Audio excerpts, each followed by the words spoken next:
Everyone very good morning, welcome back to my channel. ಇವತ್ತು Monday vlog ಆಗಿರುತ್ತೆ. Monday vibes ಹೇಗಿರುತ್ತೆ ಅಂತ ನೋಡಿ. ನಾರ್ಮಲಾಗಿ ಆಚೆ ಕ್ಲೀನ್ ಮಾಡಿಕೊಂಡು ಹೊತ್ತಿಗೆಲ್ಲ ಅರ್ಶಿನ ಎಲ್ಲ ಹಚ್ಚಿ ನೀಟಾಗಿ ಸ್ಪ್ರೆಡ್ ಮಾಡಿ ಆಮೇಲೆ ಒಂದು ಸ್ವಲ್ಪ ಕುಂಕುಮ ಇಟ್ಕೊಂಡೆ. ನೋಡೋಕೆ ಸ್ವಲ್ಪ ಲಕ್ಷಣವಾಗಿ ಕಾಣಿಸ್ತಾ ಇತ್ತು. ಅದಾದಮೇಲೆ ಮತ್ತೆ ನೀರೆಲ್ಲ ನೀಟಾಗಿ ಒರೆಸಿ ರಂಗೋಲಿ ಬಿಡ್ಲಿಕ್ಕೆ ಸ್ಟಾರ್ಟ್ ಮಾಡಿದೆ. ಇದು ಫ್ರೀ ಹ್ಯಾಂಡ್ ಡಯಾಗ್ರಾಮ್ ಆಗಿರುತ್ತೆ, ಏನು ಅಂಥ ಕಷ್ಟ ಏನೂ ಇಲ್ಲ, ನೀವು ಕೂಡ ಟ್ರೈ ಮಾಡಿ. ಆ್ಯಂಡ್ ಅದಾದಮೇಲೆ 9ರಿಂದ ಒಂದು ರಂಗೋಲಿ ಚುಕ್ಕೆ ಬಿಟ್ಕೊಂಡೆ. ಸೊ ಇದು ತಾವರೆ ಹೂವಿನ ರಂಗೋಲಿ ಆಗಿರುತ್ತೆ ಆ್ಯಂಡ್ ಇದು ಫ್ರೀ ಹ್ಯಾಂಡ್ ಆಗಿರುತ್ತೆ. ನೀವು ಟ್ರೈ ಮಾಡಿ ಔಟ್ಕಮ್ ಹೇಗಿತ್ತು ಅಂತ ಹೇಳಿ. ಅದಾದಮೇಲೆ ನೀಟಾಗಿ ಎಲ್ಲ ಕಡೆನೂ ಫಿಲ್ ಮಾಡ್ತಾ ಬಂದೆ, ಬ್ಲ್ಯಾಂಕಾಗಿ ಕಾಣಿಸ್ಬಾರ್ದು ಅಂತ. ಅದಾದಮೇಲೆ ಕೆಮ್ಮಣ್ಣನ್ನು ಹಚ್ತಾ ಬಂದೆ, ನೋಡೋಕ್ಕೆ ಸ್ವಲ್ಪ ಚೆನ್ನಾಗಿ ಕಾಣಿಸ್ಲಿ ಅಂತ. ಆ್ಯಕ್ಚುಲಿ ರಂಗೋಲಿಗೆ ಕೆಮ್ಮಣ್ಣು ಹಾಕಿದ್ರೆ ಸ್ವಲ್ಪ ಮುದ್ದಾಗಿ ಕಾಣಿಸುತ್ತೆ. ಎಲ್ಲ ಕಡೆನೂ ಹಾಕಿ ಅದಾದಮೇಲೆ ಹೊಸಲಿಗೂ ಕೂಡ ರಂಗೋಲಿ ಬಿಡೋದನ್ನ ಮರ್ತಿದ್ದೆ, ಹೊಸಲು ಕೂಡ ರಂಗೋಲಿ ಇದು ಮಾಡಿಕೊಂಡೆ. ಅದಾದಮೇಲೆ ಅದಕ್ಕೆ ಕೆಮ್ಮಣ್ಣು ಹಾಕಿದ್ರೆ ಔಟ್ಕಮ್ ಇದಾಗಿತ್ತು.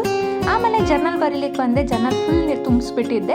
ಅದಾದಮೇಲೆ ಫ್ರೆಶ್ ಅಪ್ ಆಗಬೇಕು ಅಂದ್ಕೊಂಡೆ, ಆದರೆ ಸ್ವಲ್ಪ ಟ್ಯಾನ್ ಆಗಿತ್ತು ಅಂತ ಕಡಲೆ ಇಟ್ಟು ಅರಿಶಿನ ರೆಡಿ ಮಾಡ್ಕೊಂಡಿದ್ದೆ. ಅದನ್ನು ಕೈಗೆ ಹಚ್ಕೊಂಡು ಮುಖಕ್ಕೂ ಹಚ್ಕೊಂಡಿದ್ದೆ. ಆ್ಯಂಡ್ ಅದಾದಮೇಲೆ ಫ್ರೆಶ್ ಅಪ್ ಆಗಿ ಇವತ್ತಿನ ಕಲರ್ ವೈಟ್ ಆಗಿತ್ತು, ಜುಮ್ಕ ಇದಾಗಿತ್ತು. ಬಂದು ಪ್ರಸಾದ ಮಾಡಿಕೊಂಡೆ, ಅದು ಬಾಳೆಹಣ್ಣಿನ ರಸಾಯನ ಅಂತ ಅಂದ್ಕೊಳ್ಳಿ. ಅದಾದಮೇಲೆ ದೇವ್ರ ಪೂಜೆಗೆ ಲೇಟ್ ಆಗಿತ್ತು ಅಂತ ಹೇಳಿ ಪಟ್ ಅಂತ ದೇವ್ರ ಪೂಜೆಗೆ ದೇವ್ರ ಮನೆಗೆ ಹೋಗಿ ದೀಪ ಎಲ್ಲ ಹಚ್ಚಿ ನೀಟಾಗಿ ರೆಡಿ ಮಾಡಿ ನೈವೇದ್ಯನ ಅರ್ಪಿಸಿ ದೇವ್ರಿಗೆ ನಮಸ್ಕಾರ ಮಾಡಿಕೊಂಡೆ. ಸ್ವಲ್ಪ ಧೂಪ ಕೂಡ ಹಾಕ್ತಿದ್ದೆ ಅಂತ ಅಂದ್ಕೊಳ್ಳಿ. ದೇವ್ರು ನನಗೆ ವರ ಕೊಡ್ತು, ಬಲ್ಗಡೆ ಹೂ ಬಿತ್ತು, ನಂಗೆ ಖುಷಿ ಆಗೋಯ್ತು ಇವತ್ತು. ಅದಾದಮೇಲೆ ಕೆಲಸ ಎಲ್ಲ ಮುಗಿದಿತ್ತು, ಸ್ವಲ್ಪ ಬಟ್ಟೆ ಆಲ್ಟ್ರೇಷನ್ ಮಾಡ್ಕೊಳ್ಬೇಕಾಗಿತ್ತು ಅಂತ ಬಂದಿದ್ದೆ. ತಂಗಿ ಹೇಳಿದ್ದು ಇದನ್ನು ವಿಡಿಯೋ ಮಾಡು, ಕೆಲವೊಬ್ರಿಗೆ ಹೆಲ್ಪ್ ಆಗುತ್ತೆ ಅಂತ. So thank you so much. So ಹಾಗಾಗಿ ನನ್ನ ಆಲ್ಟ್ರೇಷನ್ ಬಟ್ಟೆಗಳನ್ನೆಲ್ಲ ನಾನೇ ಮಾಡ್ಕೊಳ್ತೀನಿ.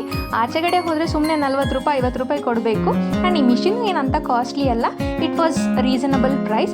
ಇದಕ್ಕೆ ಮಿಷಿನ್ನಲ್ಲಿ ಇದಷ್ಟೇ ಅಲ್ಲದೆ ಇನ್ನೂ ಏನೇನು ಬಂದಿತ್ತು ಅಂತ ನಾನು ನಿಮಗೆ ತೋರಿಸ್ತೀನಿ. ಆ್ಯಕ್ಚುಲಿ ನನ್ನ ಫಿಟ್ಟಿಂಗ್ ಕರೆಕ್ಟಾಗಿತ್ತು ಆ್ಯಂಡ್ ಅದನ್ನು ಫೋಲ್ಡ್ ಮಾಡಿ ಇಡ್ತಿದ್ದೆ. ಬಿಕಾಸ್ ಇದು ಹೊಸ ಟಾಪ್ ಆಗಿರೋದ್ರಿಂದ ನಾವು ಹಾಗೆ ಬಿಟ್ಟರೆ ಹಾಳು ಮಾಡಿಬಿಡ್ತೀವಿ ಅಂತ ನೀಟಾಗಿ ಫೋಲ್ಡ್ ಮಾಡಿ ಎತ್ತಿಟ್ಟೆ. ಅದರಲ್ಲಿ ಏನೇನು ಐಟಮ್ಸ್ ಬಂದಿತ್ತು ಅಂತ ನೋಡಿ. ಇನ್ನೂ ಡೀಪಾಗಿ ಬೇಕು ಅಂತ ಹೇಳಿದ್ರೆ please do comment me. Thank you so much. Have a great day. ಎಲ್ರಿಗೂ ಒಳ್ಳೆಯದಾಗಲಿ, ಎಲ್ಲನೂ ಒಳ್ಳೆಯದಾಗಲಿ.